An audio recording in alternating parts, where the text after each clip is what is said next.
fans, welcome back to the Boom and Gloom podcast. I'm your host, Anthony, also known as Whaler Jacket on most social media platforms. I am Ohio's longest suffering hockey fan. If you don't know what I mean by that, please feel free to go back and listen to episode 1 of this podcast. Before we get started, I want to just take a second and remind everyone, especially those tuning in for the first time, that I'm a podcast novice. All right, I'm still learning how to do this. I see lots of other podcasts out there that feature cool things like guests and witty banter between co-hosts, and I'm not there yet. I'm still trying to just establish myself first and get used to the technical aspects of podcasting. Then hopefully down the road I'll upgrade. Until then, if you are interested in listening to my thoughts and rantings and ravings, welcome, and I hope you enjoy.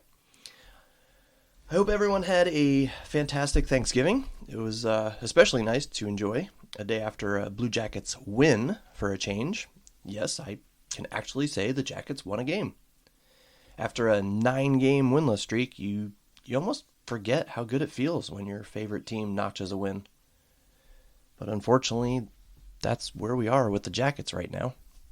A lot of gloom and not much boom. So, first thing I want to talk about here is because of that win, is there going to be a turnaround? Are we going to see a turnaround here with the Jackets? I am recording this a few hours before the Jackets face the New Jersey Devils on November 4th. No, today's not November 4th. What is today? November 24th. Sorry. And they beat the Blackhawks the night before last. So is this the start of a turnaround for the Blue Jackets? Those of you who know me, if you know me well, you know that I'm a realist. I thought the Jackets played a good game against Chicago, but they also made plenty of the same mistakes we've been seeing so far this season that have been costing them games. So for me, I'm not filled with much optimism.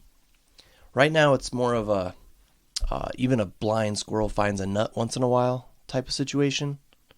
But you know what I love, guys? I would love to be proven wrong. Over the past 2+ decades of Jackets hockey, my gut feelings about this team have been right more times than they have been wrong. Well, my gut is telling me that we still have a very, very long way to go, and the rest of the season is not going to be as fun or as exciting as I anticipated at the start of this season. But I guess there's an example right there of my gut being wrong from the start of the season. So I hope I'm wrong here. Stranger things have happened, right? Jackets, they could rattle off a massive win streak and get back to respectability. They could make a run, and I guess I could make it to the NHL myself. So you see where I'm going here. Lots of pessimism.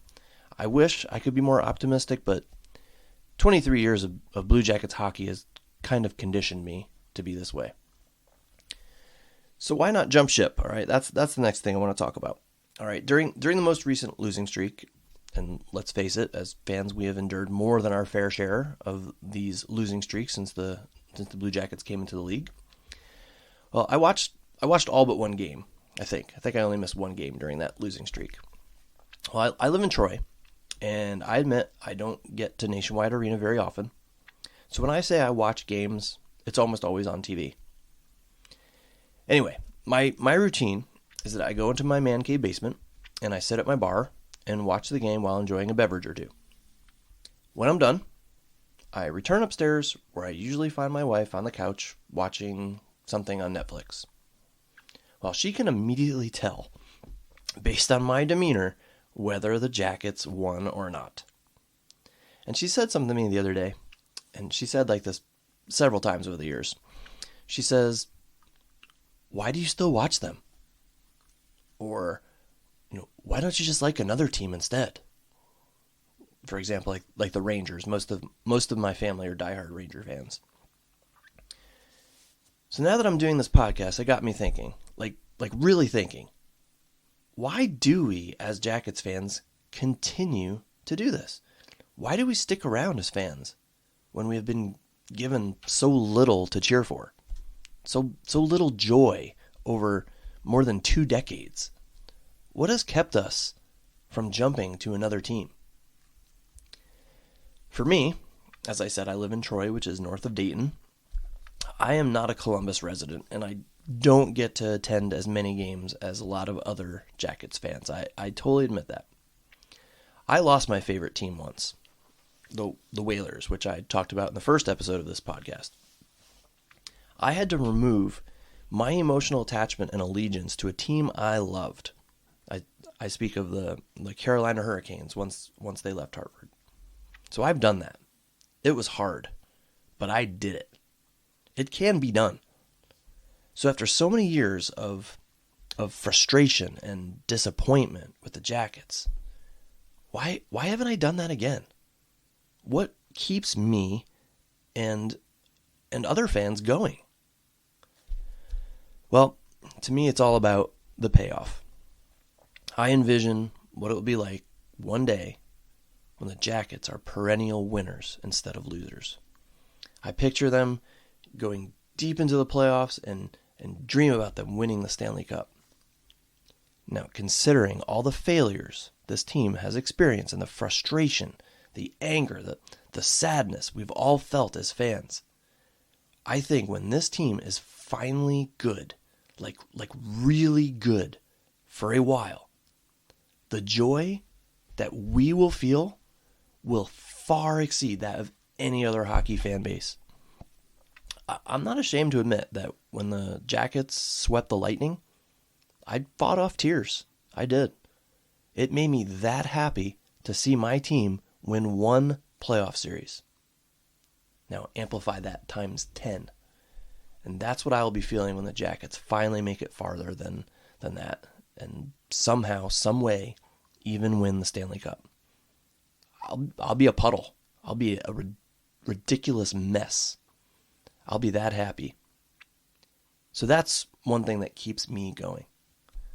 I remember the Colorado Avalanche winning the Stanley Cup, their first year in Colorado. They were practically gifted a Stanley Cup winner. They must have felt a lot of joy.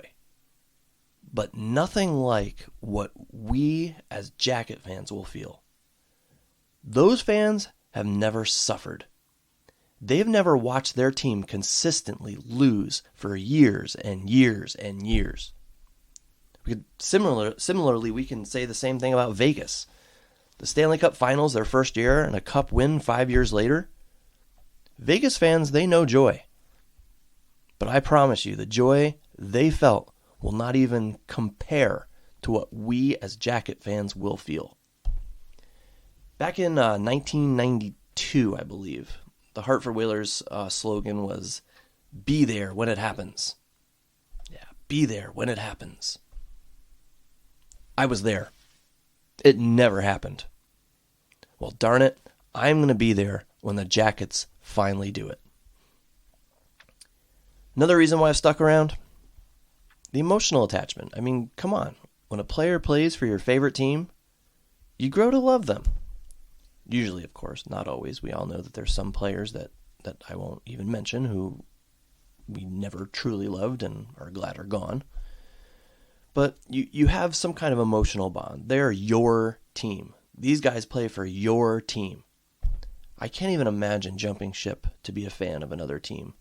And in my case, twice. It was hard enough for me the first time. What made it easier was living in Ohio as a passionate fan and trying to continue to follow a team in North Carolina. It just didn't work for me. I would never be able to just leave the Jackets behind and find a new team. So Jackets, you're stuck with me, for better or for worse. All right, last thing I want to talk about before I get out of here. The trade rumors. There are rumors going around that the Jackets are trying to make a trade for a new center. My thought on this can be summarized in one word. Why? I think one of the Jackets' main problems right now is that the front office still doesn't know if they are trying to make the playoffs or trying to build for the future. It's like they're stuck. To me, and I think a lot of other fans, it's obvious. Unfortunately, this is not a playoff team. I wish it was, but it's not. Management should recognize this and play who we have now and let them grow. Fantilli, Voronkov, Sillinger, and even Johnson, they're all centers, right? I mean, they're all like listed as centers or have had experience playing center. Well, play them at center.